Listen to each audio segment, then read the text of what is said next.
Brave warriors, now that the 9 kingdoms are engulfed in rampant northern winds, it's the fierce battles that will be keeping us warm, and thus, it's prime time for another Gods and Glory update.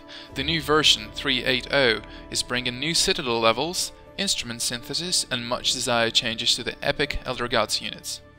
The era of legends has nearly begun, so let's take a look at the details.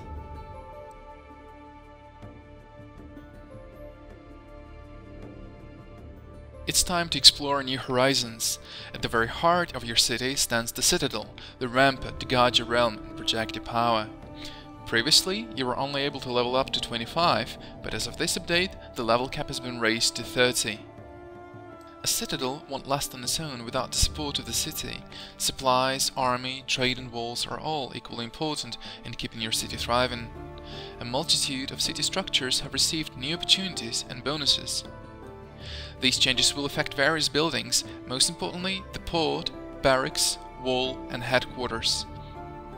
For example, the latter two will allow to expand your army capacity both when defending your city and commanding an army with a hero and generals.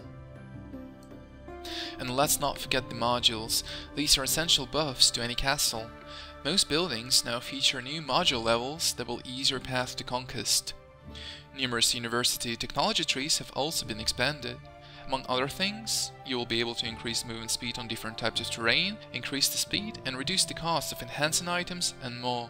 The university itself now includes a new tab, Economy Level 3. This one will be fairly similar to its predecessors, while also specializing on increasing construction speed, additional resources, and crystal gains. Hard to try them out to get an advantage over your enemies.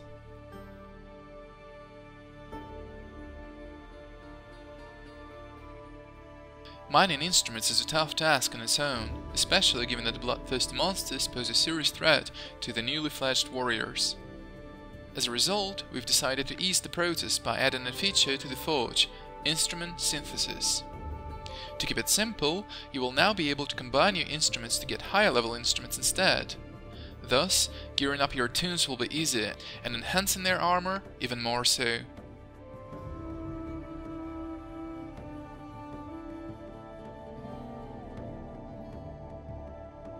Crucial changes have been made to the Elder Gods epic tier units, the Minotaur, Destroyer and Neptune.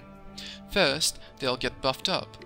On average, their stats were increased by 17%. This will make them a suitable choice for those high-end battles.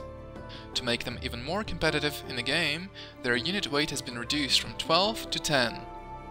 A balance overhaul wouldn't be complete without adjusting their abilities accordingly. As a result, the Destroyer no longer skips a turn after using its ability, but instead it places a 20% speed debuff on its affected targets. Let's move on to the centerpiece of this overhaul, the Minotaur. To start with, this mighty unit has been reclassified into a fighter, while its ability has been readjusted to better fit the meta. The Minotaur now has a chance to summon a dragon to battle that will attack all enemies and set them on fire from one turn. Overall, these changes will allow us to bring extra diversity to combat in the game and balance out the epic units in contrast to their runner-ups, the elites. Try them out and let us know what you think.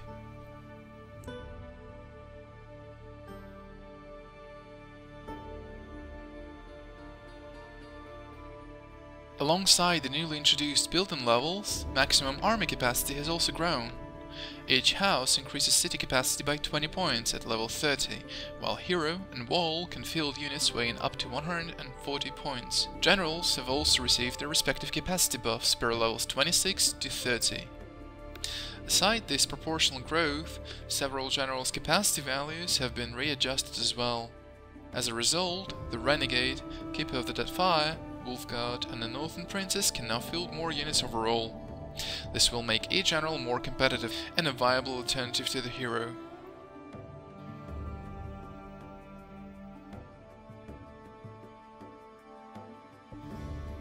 The Forge now allows you to craft items instantly, and you can do that even if you don't have the required materials.